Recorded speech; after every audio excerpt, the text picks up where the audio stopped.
Good afternoon, everyone. This is Kristen Hinton from APERTURE Education, and I want to welcome you to today's webinar. I hope you're having a wonderful summer, and we thank you so much for taking some time out to join us today.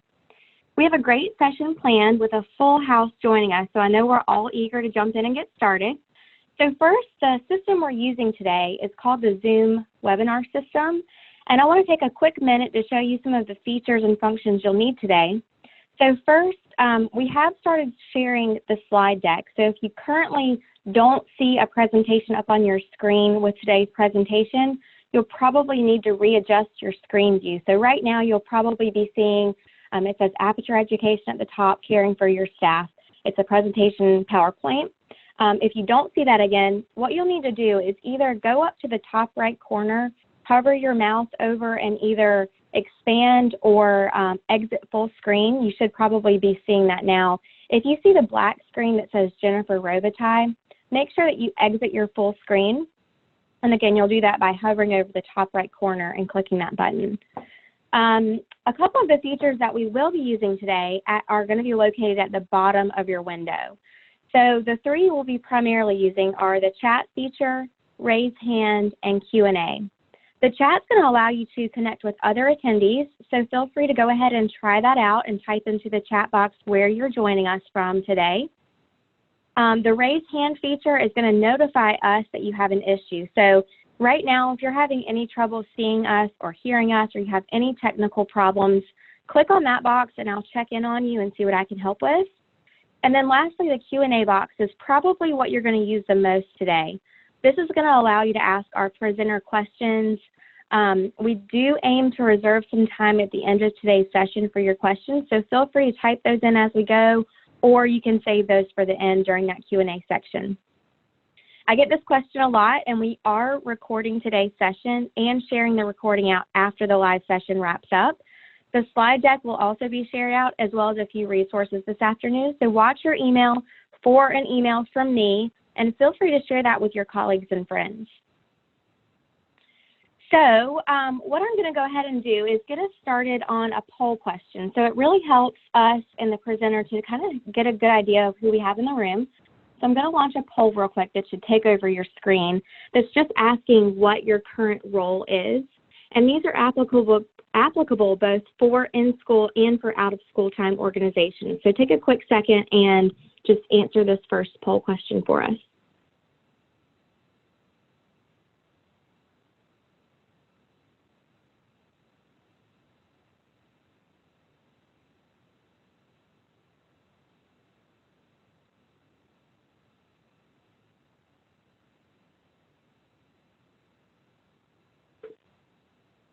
Okay, so it looks like we have about 25% of you are from in-school specialized support, followed up by about 17% school principals, headmaster, or program director.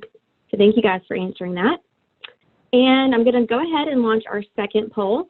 And this just lets us understand what you guys are currently familiar with as far as educator social emotional support. So is your school or organization currently doing anything to support educator social emotional competence? And you can answer yes, no, or not sure. If you do answer yes, we'd love to understand a little bit more about what you're doing. So whether that is a formalized program, professional development, go ahead and type that in. And this will also help our other attendees kind of understand what else is out there.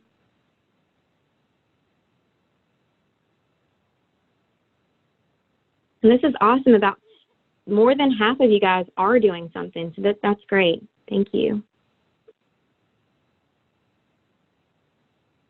I'll share these results out. So about 57% are doing something for educator social emotional support. Okay, so we'll go ahead and jump in. So today's presenter is Jennifer Robitaille, and Jen is APERTURE Education's Senior Research Associate.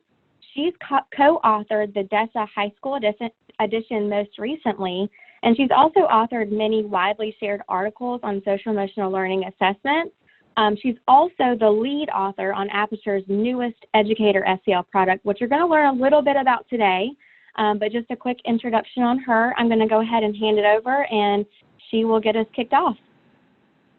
Great, thank you so much, Kristen, and hello everyone, welcome. I'm so excited to be here with you all today to talk about this really important topic of focusing and supporting educators within the context of social and emotional learning programming. As Kristen mentioned, my name is Jen Robitaille, and I'm excited to be talking with you all today. Before I jump in, just a bit about APERTURE Education.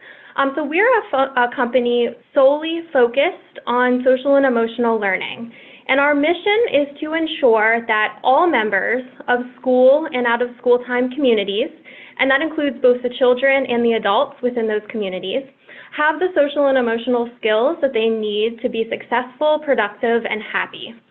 In today's webinar, we're going to be focusing entirely on that adult piece, on supporting the adults in both school and out-of-school time communities. So I have three primary objectives for our session today. The first, and really the bulk of this session, will be talking about and discussing why educators' social and emotional competence is important. I'm going to be spending some time digging into the research as well as the practical literature and talking about why there is a need and why there's a growing consensus in the SEL field that focusing on educators is a key component to successful social and emotional learning implementation.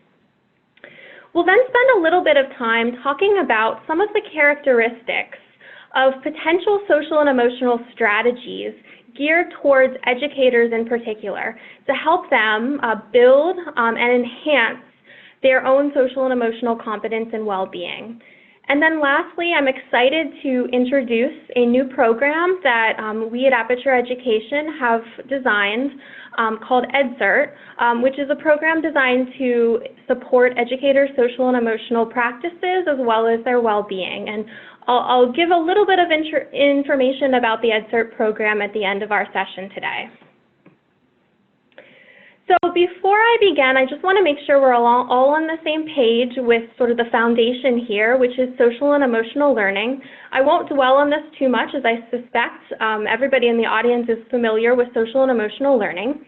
But SEL is the process by which both children and adults acquire and effectively apply the knowledge, attitudes, and skills necessary to do various social and emotional skills, such as understanding and managing their emotions, setting and achieving positive goals, feeling and showing empathy and concern for others, establishing and maintaining positive relationships, and lastly, making responsible decisions and ethical decisions.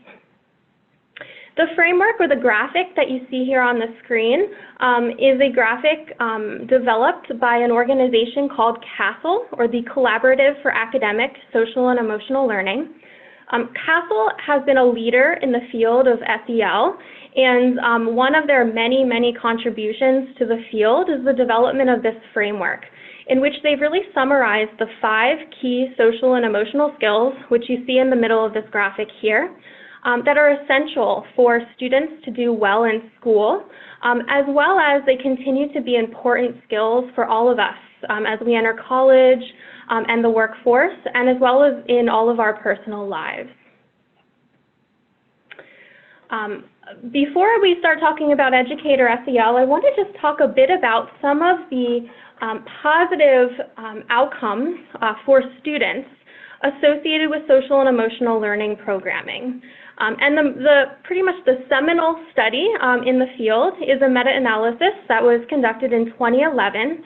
And a meta-analysis is a way to look at the results of many different studies, sort of take those results and look across those studies and see, pull out the outcomes that are found in those studies. So in this case, it included 213 separate studies where they were looking at the impacts of students, and this is K-12, the impact of students receiving explicit social and emotional learning instruction in schools.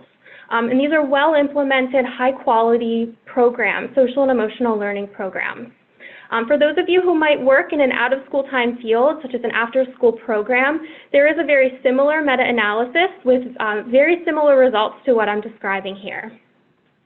But essentially what this study found, or this meta-analysis found, is that there's a number of outcomes, positive outcomes, associated with social and emotional learning implementation. So students had improved attitudes about themselves, about school, about others. They had improved social and emotional skills, better classroom behavior, improved academic achievement, as well as decreases in things like conduct problems and emotional distress. And this study is really important because it summarizes all of these variety of outcomes that are associated with social and emotional learning implementation. More recently, there's been a follow-up study published, again a meta-analysis looking at 82 separate studies where they looked at these types of results or these types of outcomes over time. So depending on the outcome of focus, it might have been 6 months post-intervention up through 18 years later. And what they found were these same sorts of outcomes continued over time. And we see this extension of these positive benefits lasting. In addition, there was some of the individual studies that were included in this meta-analysis also showed things like increased high school graduation rates as well as increased college persistence. So you're seeing this more long-term impact through promoting and explicitly teaching these social and emotional skills to students in school settings.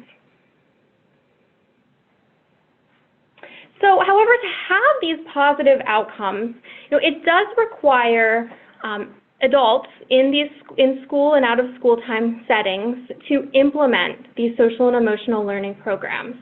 And there are many factors that are necessary for successful SEL implementation. We won't be covering them all in this session today, but I wanted to highlight a few that are directly related to educators and staff who implement social and emotional learning programs. So the first is that educators are increasingly needing to deliver explicit social and emotional learning instruction to the students. And they need to do this well, meaning they need to deliver the lessons or the strategies well with fidelity to the SEL program being implemented in order to have these positive impacts on students. Successful SEL implementation also depends on staff to foster a positive school and program community. So they need to provide a safe and supportive environment for students so that they feel included and where they have an opportunity to practice social and emotional skills and have them be reinforced and modeled by staff at their schools across the entire school or program. So even in the lunchroom, on the playgrounds, all over. And then finally, successful SEL implementation also requires educators and staff to model these skills that are being taught to the students. So when you put these factors together, it starts to help us see how integral educators and school and program staff are to effective SEL for students. It also suggests that schools and programs do need to support their staff as part of SEL, successful SEL for their students. So it means that we need to make sure that staff are adequately prepared to deliver the SEL instruction. We need to make sure that staff's own social and emotional competence and well-being is supported so that they can foster a positive school or program community, as well as model these important skills for their students to help them learn and acquire these skills. So then it brings up the question, do educators report feeling prepared to deliver social and emotional learning? And there's been a number of recent national surveys of educators, both in-school teachers and out-of-school time staff, where they were asked about how they felt about social and emotional learning. And by and large, the vast majority, I'm talking 90% of school teachers and 75% of out-of-school time staff in 2 recent surveys, reported that they value social and emotional learning and they see its importance and its benefits to their students. However, in both of these studies, these staff and teachers report that they don't quite feel as prepared. So they're reporting that they're feeling less prepared to deliver this types of programming. Specifically, educators report that they would benefit from increased knowledge and training about social and emotional learning, and also that they would benefit from more guidance on how to teach and integrate social and emotional learning into their classrooms or their programs. So from this data, we know that there is a need for some additional in-service training for staff related to social and emotional learning. There's also been a few good articles and reports written looking at the pre-service teacher education programs, so colleges and universities that prepare teachers to go into the classroom. And from those scans of the teacher prep programs, we see that very few at the moment currently provide explicit instruction in social and emotional learning in either college coursework or student teaching experiences. Now, I think there is a little bit more of that happening now. There was a really great policy report written in the last month or so that provided a case study for one college that does integrate social and emotional learning into its coursework and its student teaching experiences. And it's a great model that can be applied to other colleges and universities. But from the data that we now have, we know that there's more that needs to be done to support educators in feeling more prepared to deliver SEL. And that's both in-service as well as pre-service education programs. At the same time, we also know from a variety of sources that educators experience very high rates of stress in the profession. So there was a 2014 survey of teachers that found that about half of teachers reported experiencing high daily stress during the school year. And this was being reported at the same rate that nurses and physicians were reporting stress. A more recent 2017 survey found that of teachers found that the majority, 61% of teachers, reported that their work was either always stressful or often stressful. And these teachers were reporting that rate at a rate that was twice that of the general population. And these are just two surveys, more recent surveys that have looked at this. You can dig into the research literature on teacher stress and find tons and tons of articles noting the stress experience, the levels of stress experienced by teachers in the education profession. There was a very good research report published in 2016 by the Robert Wood Johnson Foundation that summarized the research literature on teacher stress. And in this report, they categorized all of the many different sources of stress that educators experience.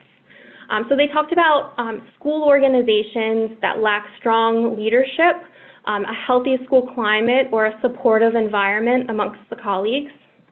They also talked about job demands that educators face, such as high-stakes testing, student behavioral problems, and challenging parents of students. They also talked about work resources, so things that limit the teacher's sense of autonomy or decision-making power in their classroom. And lastly, they also talked about teacher social and emotional competence and their ability and their resources to manage all of the different stressors that they face while nurturing a healthy classroom environment and supporting all of the students that they work with day in and day out. In the same report, and this is a graphic from that report that I've pulled here, the researchers also talked about the different consequences of teacher stress. And these are consequences both for the teachers themselves as well as for students and school districts generally. So when they summarized these research findings, they talked about research that shows that, first of all, a teacher consequence is that when teachers experience high rates of continued stress, which ultimately leads to burnout, that teachers are less able to create a classroom environment that's conducive to student learning. In turn, that's associated with reductions in student achievement. They also talked about research that shows the impact that stress has on both your physical and your mental health, There are tons of articles out there linking stress to physical and mental well-being. And specifically for teachers, there is a ton of literature on this topic. But, if you think about it, when you're sick, not feeling well, it leads to absences. So you're missing work, and then ultimately, there's also increased turnover in the profession. A recent study showed that about 41% of teachers tend to leave the profession within the first 5 years of teaching. So increased absenteeism as well as high rates of turnover is a consequence of the stress that is experienced and the demands that are placed on educators. These high rates of absenteeism and turnover also impact students, and they impact school districts. So students then in turn experience less consistency in their schooling.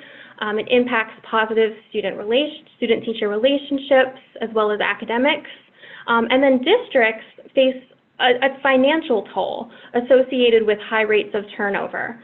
For example, there was a recent study done that estimated that annually the rate of, essentially teacher turnover costs in public schools is costing U.S. school districts over $7 billion a year annually. And these are the costs that are associated to hiring new teachers and onboarding teachers and getting them ready for the classroom. So when you look at this information together, it's also showing the need to support the well-being of educators. Providing staff and teachers with resources that can help them cope with all of these different stressors they experience every day and help them manage their stress and able to face these challenges while still supporting the students as well. So thus far, we've talked about the need to ensure that educators and staff have the training and the knowledge that they need to deliver SEL programming to their students. And we've also talked about some research literature that shows the need to also support the well-being of educators and making sure that they have the resources that they need to manage the stress that they face daily. A very closely related topic to these two things is the need to support educators in strengthening their existing social and emotional competencies, which will both help them to promote these same competencies that we're teaching to students as part of SEL programming, as well as help them to actually cope with and manage the stress that they face every day. There's a great research article that was published in 2009 by Drs. Patricia Jennings and Mark Greenberg, who are leaders in the SEL field. And in that article, they laid out a model which summarized research findings and described how educators' own social and emotional competence impacts student outcomes, including academic and social and emotional outcomes. The model, which they called the pro-social classroom model, discusses three ways or three pathways for how an educator's social and emotional competence impacts student outcomes. Now, I'll talk about these three pathways in turn, but essentially these three pathways include the development of healthy teacher-student relationships, the ability to effectively manage the classroom, and then the third is effective social and emotional learning implementation. So looking first at the first pathway, there's a large, and I'm sure most of you are familiar with this research already, there's a large body of evidence that demonstrates that supportive teacher-student relationships play an important role in many different indicators, including shaping the classroom climate.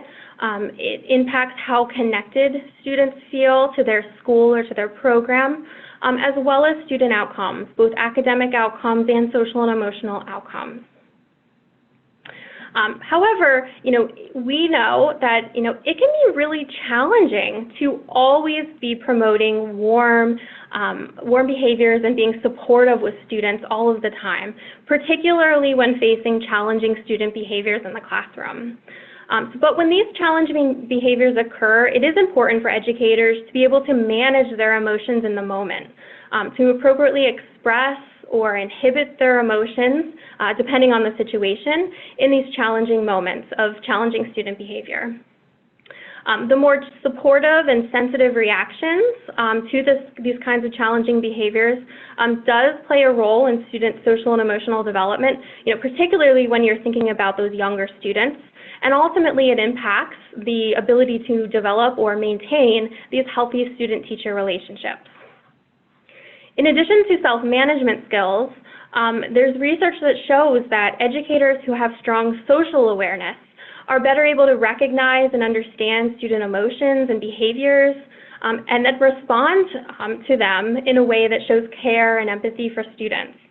So for example, if you imagine a student who suddenly becomes withdrawn or is really off task, a teacher can recognize that perhaps something's happening at home with this child that might be impacting his behavior at school, allowing you to respond in a more sensitive or responsive way to that student's individual needs. So again, this research shows, how the educator's own social and emotional skills, in particular, I touched on self-management, social awareness, and relationship skills, how that impacts the development of healthy teacher-student relationships, which in turn is linked to things like classroom climate as well as student outcomes. The second pathway in which educators' social and emotional competence impacts students is through their classroom management practices. So educators who are able to demonstrate and promote enthusiasm and enjoyment for learning, as well as foster a sense of community in the classroom, this helps to set the stage for a positive classroom climate and a positive culture, which in turn tends to have fewer disruptions and fewer conflicts. Similarly, there's research that shows that social awareness plays a role in educators being attuned to the various dynamics which occur in the classroom, allowing for more proactive responses to potential conflicts. And then lastly, when conflicts do arise in the classroom, they're inevitable. The ability to self-manage and make really good, quick decisions in the moment can help to effectively manage that situation, get everybody back on task and doing what, the goal of what the task was at hand before the interruption. So again, the research here is showing the impact that the educator's own social and emotional competence has on their ability to effectively manage the classroom, which in turn impacts climate of the classroom as well as outcomes for students. And then the third pathway by which educators' social and emotional competence impacts students is through the delivery of social and emotional learning programming. Teachers who themselves have strong social and emotional skills are themselves better role models for these skills, which are the same skills that we are teaching and promoting and reinforcing with students to learn and acquire. They're also better able to model those skills in the moment. So for example, in the moment when you need to make a decision, or in the moment when something goes wrong and you need to just take a breath and calm down, these are important skills to be able to model to students. So students really can learn how to apply these different strategies or techniques they're learning as part of their social and emotional learning programming, how they can apply those in the moment. And then finally, with these skills, educators are better able to integrate and reinforce these social and emotional skills in everyday situations. So they're better attuned to students displaying these skills or having opportunities to display these skills and prompt students to use them in the moment. Again, helping to learn these skills and acquire the skill set for students. So I have, in a very short period of time, went through a ton of research literature. Hopefully your heads aren't spinning at this point. But I've covered a number of different areas which I hope show and call on the need to support educators in terms of their social and emotional competence and well-being. And I think for all of these reasons, there's a growing consensus in the SEL field that is calling on schools and out-of-school time programs to support their educators and staff in their professional growth related to social and emotional learning. And this includes both their knowledge about SEL as well as their practices and their own development or enhancement of their social and emotional competence and well-being. Remember early on in this presentation, I talked a bit about how educators are actually asking for many of this sort of professional development. And I think the field largely is seeing, based on this research, the impact that supporting educators can have. Ultimately, for the educators themselves, we want to support our teachers and make sure they have the resources that they need to feel good and be effective, and also because of the impact this in turn has on our students. To that end, there's been a number of key folks in the field of social and emotional learning who have recently called upon the need for educators' social and emotional learning. So the first example is CASEL. CASEL, earlier this year, released a guide to school-wide social and emotional learning. A ton of really great resources that are available on their website. If you haven't looked at that yet, I would definitely suggest checking it out. It summarizes key components that are really helpful or necessary for successful social and emotional learning implementation. But as part of that guide, they've highlighted strengthening adult SEL as a key focus area in the successful implementation of SEL programming. Another recent publication, and you might be familiar with this is called From a Nation at Risk to a Nation at Hope, recommendations from the National Commission on Social, Emotional, and Academic Development. This comes from the Aspen Institute. They released earlier this year a consensus document that summarized the state of knowledge, practice, and policy in the field of social and emotional learning. And in that report, they concluded, and I'm quoting directly from the report, they concluded that supporting teachers so that they can support students is essential. They also included, as part of their 5 recommendations for the field, they included building adult capacity. So providing opportunities for school faculty and staff, families, after-school and youth development professionals, and future professionals to learn to model and teach social and emotional and cognitive skills to young people. And then the last organization I'm going to highlight is the National After School Association. In conjunction with the American Institutes for Research, they've recently released a guide called SEL to the Core, Building from Foundational Youth Development to Support Social and Emotional Learning. And this guide is a supplement to the National After School Association core knowledge and competencies that have been developed for after-school and youth development professionals. And as part of this, if you look at the bottom of this triangle here, the base of the triangle, they've noted that the first step is getting in touch with your own social and emotional competencies as an after-school or youth development professional. This in turn helps to support these same skills and the well-being and the positive development of students as well. So those were just 3. I'm sure there's others other organizations that have really recently called upon the need for promoting the social and emotional competence of staff. But I just wanted to highlight a few key organizations.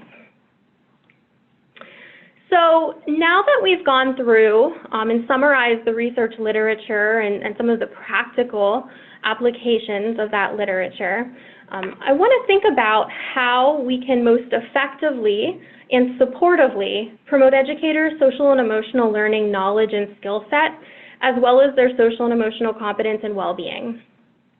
I think it's important to note that adult SEL is an emerging field at this point.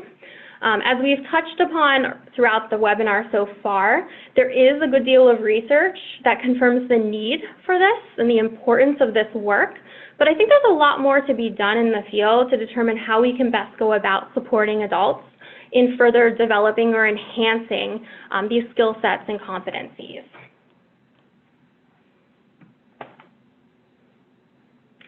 So to that end, I want to think about and talk a little bit about what a good educator or adult-focused SEL strategy or practice might look like, something that can enhance your existing competencies or practices in the social and emotional domain. So I want you to just think for a moment about a strategy that you might have used in your professional life to enhance some kind of skill set. Perhaps it's something related to being better able to manage your time or manage competing priorities that you have, or maybe it's honing a skill such as collaborating more effectively with your colleagues or your teammates. But just think for a moment about a particular strategy that you chose to try to implement, and hopefully it worked well for you. But think about the characteristics of that strategy.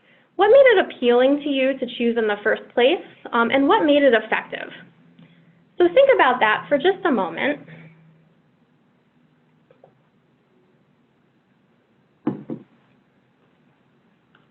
So hopefully you have something in mind that you've tried. When we think about a good characteristics of a good adult or educator-specific strategy, a few things come to my mind. First, I think these strategies should be research-based, meaning that there is good evidence that it is an effective practice, that it has worked for other people, but at the same time, it needs to be practical, right? I need to be able to use the strategy easily. It can't take too much time. If it's a professional-focused strategy, I need to be able to do it during the workday. It needs to be practical for me. I also think an adult-focused strategy needs to directly relate to your work life. So in the case of educators specifically, I think this means that the strategy should directly support educators' teaching practice. It needs to be something that is relevant to them and ties into their work and helps them support their teaching practices with students, which ultimately, very similarly, has to tie back to students. I think it should target practices that can support good student outcomes and important student outcomes. I think this also helps with the buy-in piece, right? When we're thinking about something that's relevant to ourselves in selecting a strategy and using that strategy over time. A good strategy, I think, also should be explicit in terms of its goals and its associated activities. We want something that's clear and direct and easy to do. When we think about educators specifically, we all know how busy they are and how many things they have to do. They don't have time for strategies that are not, explicit and very clear to the point. And then the last one I'll highlight is for a good adult strategy, I think it's important to provide options. So, we all know, not everything appeals to everyone. So we want to make sure that folks are given the autonomy to choose practices that are most relevant to them, or perhaps in the case of educators, most relevant to their students, or to their classroom or school environment. So things that have meaning. I think the choice is really important for all of us as adults, to have a choice in terms of what practices appeal most to us and are most relevant to our current situation. So I'm sure there's lots of other good characteristics of good strategies for adults generally or educators specifically. If you have other ideas, I'd encourage you to type them into the chat so we can add to this list and think about this, because I think hopefully this is a good list that the SEL field can keep in mind as we develop and enhance approaches for supporting educators' social and emotional learning. As one example, and again, there are strategies out there, and I could share lots of different examples. I've chosen to share one that my colleagues at APERTURE has created specifically for educators to try to help illustrate some of these different characteristics of strategies that we feel is particularly important. So the strategy that I'm sharing is called Ready for the Day. And it's designed to provide a way for educators, this is an educator-specific strategy, for educators to check in on their current emotional state at the start of the school day. So So kind of check in with yourself and see how you're feeling first thing in the morning when you walk into your classroom or workspace. And then if necessary, modify that emotional state. So for example, if I check in with myself when I arrive in my classroom, I might realize, I'm really feeling tired this morning, or I'm feeling low energy this morning. The strategy then provides a few quick ideas or quick tips or techniques that educators can use to ramp themselves up for the day to get started on a good note. Alternatively, if I check in with myself in the morning and I realize that I'm just, too much energy, maybe I'm really angry, maybe I'm really frustrated, I had a really terrible commute this morning, I'm running late, I'm stuck in traffic, there's some tips as part of this strategy, quick, easy things you can do to calm yourself down. And the strategy itself is entirely grounded in the notion of preparing yourself for the school day, specifically for positively greeting your students as they arrive into your classroom or program.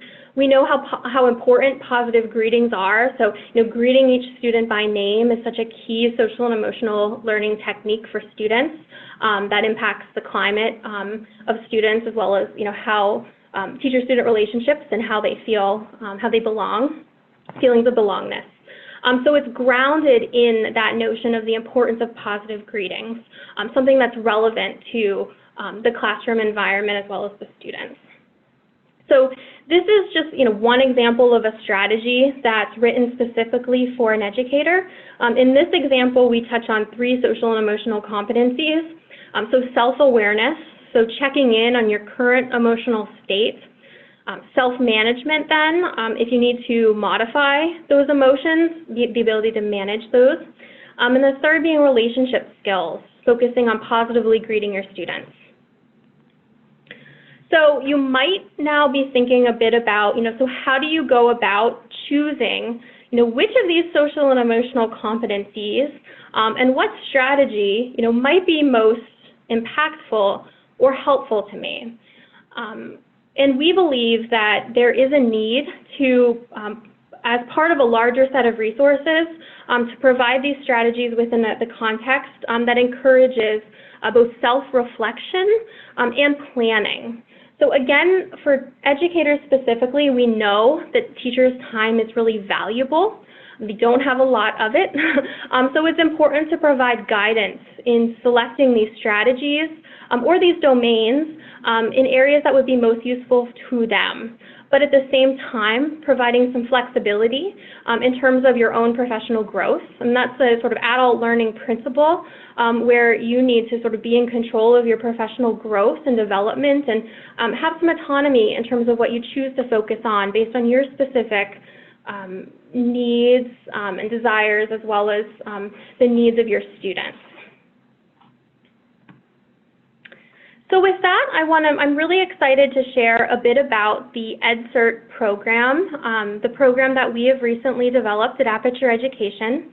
EdSERT's a professional development program. EdSERT stands for the Educator Social Emotional Reflection and Training Program. And we have designed it with a few different goals in mind related to much of the research that I have summarized earlier in this presentation. First, it's designed to support the social emotional knowledge of educators as well as their skill set, and at the same time support their well-being. And a terminology note, when I refer to educators, I'm talking about K-12 teachers as well as out-of-school time program staff members.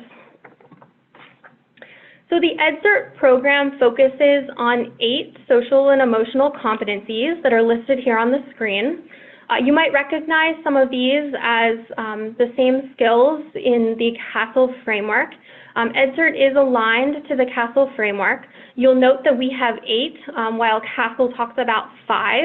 That's because we've split some of the 5 apart. So for example, CASEL talks about responsible decision making. We looked at that and saw 2 distinct domains, one being personal responsibility and the second being decision making. And we did that with a few other of these competencies. For those of you who might already use the DESA assessment, or the DESA Comprehensive SEL System. You'll be familiar with these competencies. EdSERT has been designed to align with that same set of 8 competencies. So for those already using the DESA assessment or system, it's going to provide consistency to promote the same 8 skills in students as well as adults in the school or program setting. Again, EdSERT is developed specifically for educators, and educators who participate in the EdSERT programming go through or experience 4 core components of the program. The first is professional development. So there's resources dedicated to help increase knowledge around what social and emotional competence is and what these 8 competencies are, why they're important for educators as well as why they're important for students. So it's providing some foundational knowledge on social and emotional learning for educators. There's also self-reflective assessments as part of the program. So for each of the 8 competencies, educators reflect on existing teaching practices related to those competencies, and then they go through and they identify their existing strengths, as well as opportunities for growth and for enhancing those practices. These are all teaching practices in the sense that they relate to how, for example, how self-management shows up in a classroom or out-of-school time program for an educator.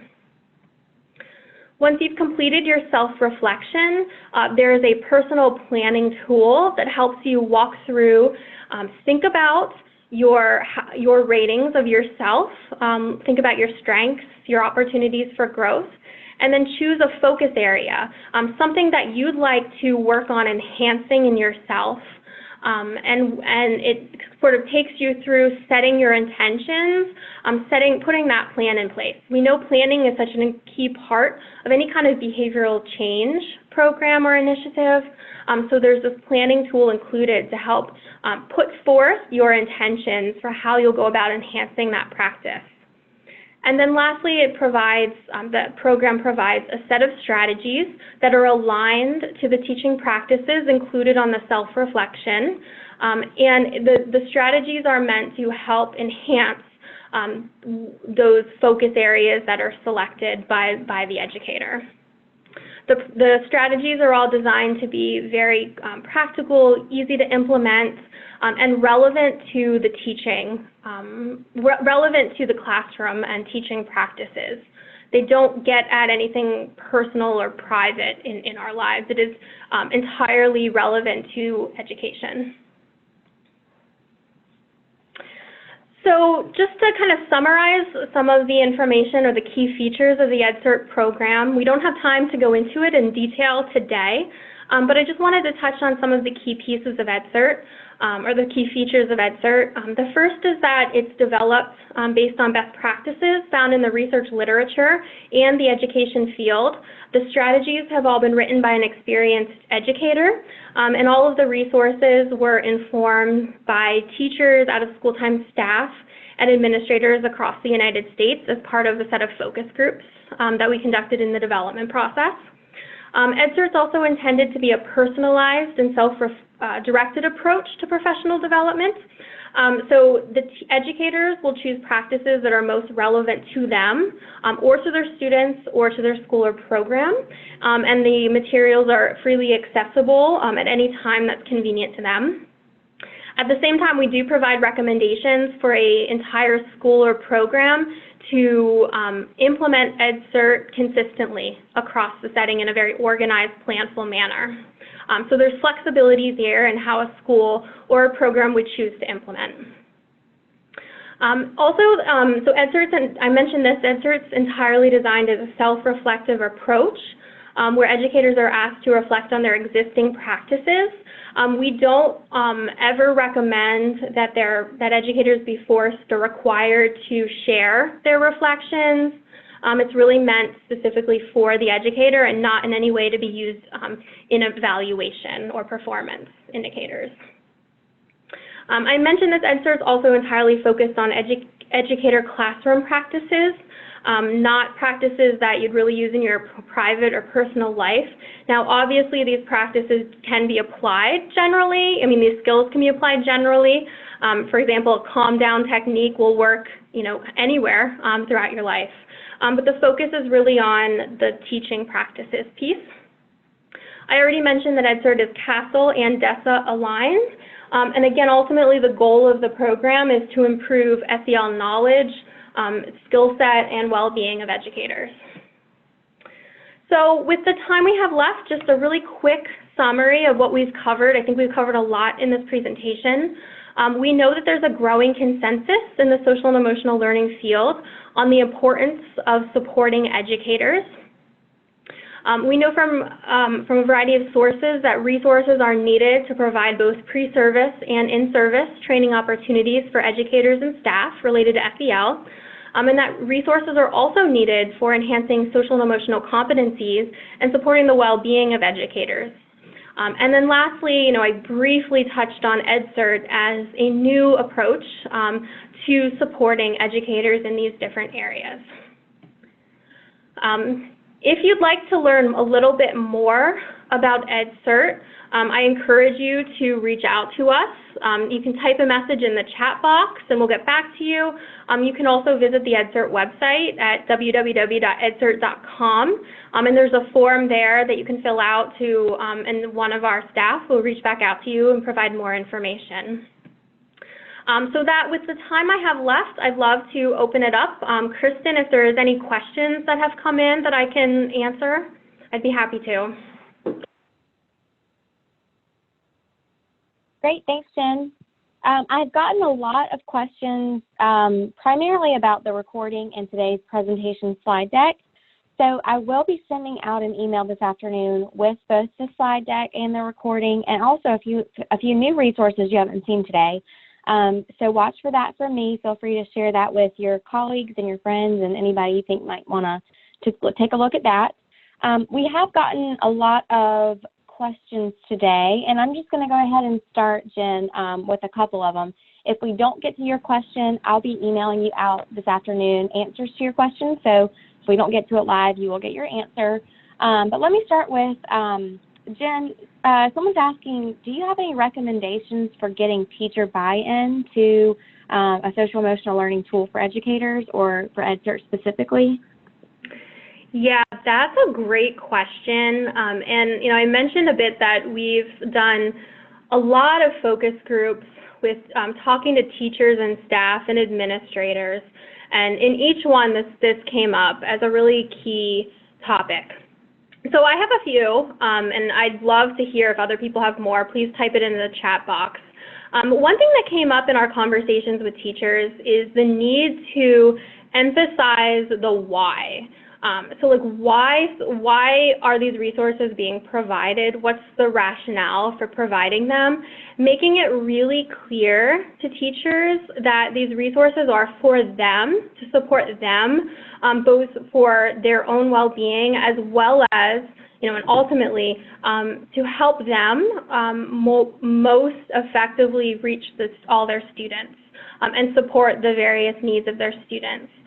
Also tying it into the social and emotional learning programming that's already being done, explaining that these resources are to help you better understand this programming, to help you most effectively deliver it and make it much easier for you to deliver this.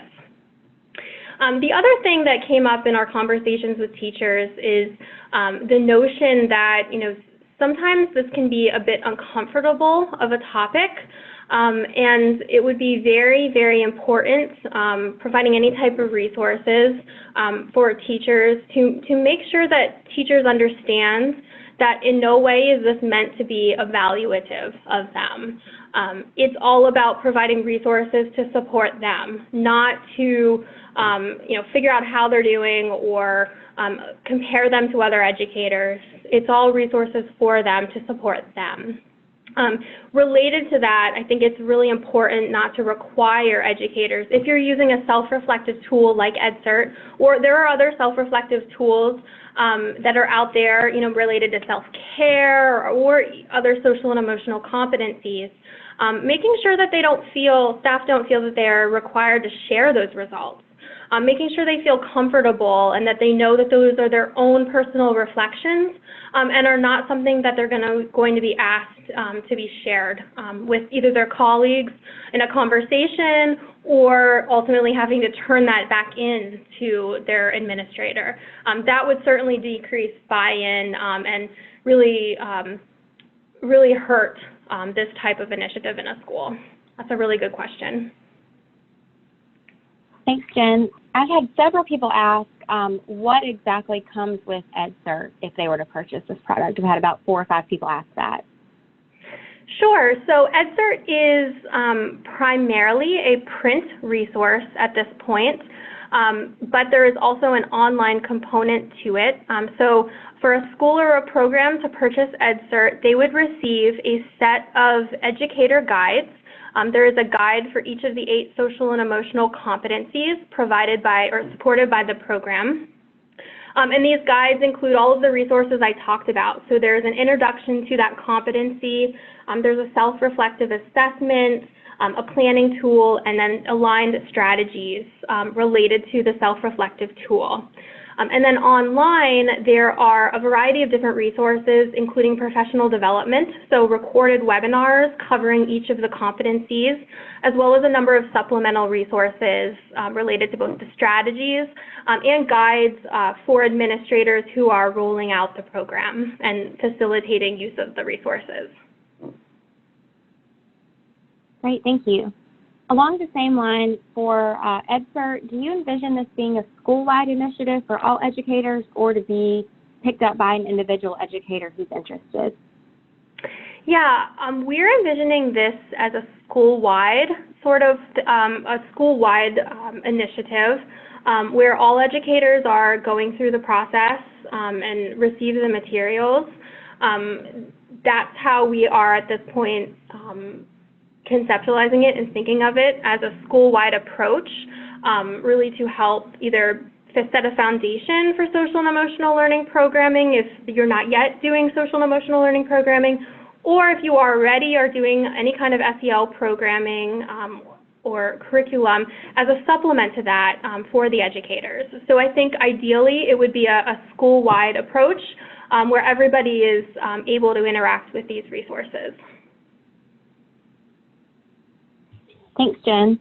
Someone's asking what other types of educator SEL programs are available? Yeah, that's a great question. So there's a few different ones. There's probably one of the more well-known programs that has good research and evidence base to it is the CARE program. That stands for Cultivating Awareness and Resilience in Educators. That program has been created by Dr. Patricia Jennings, and it is a mindfulness-based program and stress reduction program primarily providing professional development and practices for educators to help them be more mindful and help to reduce stress or manage stress. There's also a number of, I mentioned this briefly, a number of self-reflective checklists that are out there and available covering different topics. So they might cover social and emotional competencies. They might focus on emotional intelligence or self-care practices. There are a number of these available. Some of them have strategies, some of them do not. So there's a number of those available. Some social and emotional learning programs do provide a teacher-related component to it where there's teacher training involved. And then lastly, I'm not sure if anybody here or anybody on the webinar works with early childhood programs, but our colleagues at the Devereaux Center for Resilient Children have a set of resources for really particularly for early childhood professionals and staff, focusing on providing the self-reflective checklists as well as strategies aligned to that checklist to build protective factors related to resilience. So I think at the moment, there's a variety of different things. There's not a whole lot currently available at the moment, but there are these different types of programs available that I just mentioned. Thank you, Jen. I'm going to take one last question. I have had several people ask about implementing EdSERT and kind of what the average length of time looks like and how you would go about implementing that. Yeah, great question. So we are, it's hard to answer. There's some flexibility here. We have designed the professional development recorded webinars to be about 15 minutes in length. Ideally, we'd love to have a whole school of educators sitting down together, or maybe smaller groups of educators in maybe a grade level team meeting or something, sitting down and watching those together and discussing them. And then to go through the self-reflection, the planning process, and pick your strategies with the PD probably is about 45 minutes to an hour to go through that. We've designed it to be where in our recommended implementation module, in a school-wide approach, you would focus on one of these social and emotional competencies for a month. So maybe at the start of the month, you start with self-awareness, and you go through the PD and the resources related to self-awareness. And altogether, that would take about an hour or so if you do all of those components. The strategies are designed to be quick and easy to integrate into the workday, so there's really no additional time set aside for them. So again, it depends a bit on how you choose to implement it and the flexibility you provide if you want to do this as part of a large group. Or provide these resources to your educators and have them interact with them more on their own. But in terms of dedicated time, we're estimating, about 45 minutes to an hour a month to really engage with these resources. Great, thank you, Jen. And we are just at the top of the hour, so I'm going to let you guys get back to your day. As a quick reminder, sending out the presentation and the recording after today's session. If you have any questions or need more information in addition to what Jen's presented today, we're absolutely happy to help. And as you can see up on the screen right now, Jen's contact information is up here. You can always email her or just respond back to me this afternoon, whatever is easiest. And we look forward to continuing the conversation and having you guys join us on our next webinar. Thank you so much. Have a great rest of your summer, and we look forward to talking to you soon. Thanks, Jen. Thanks, everyone. Thank you.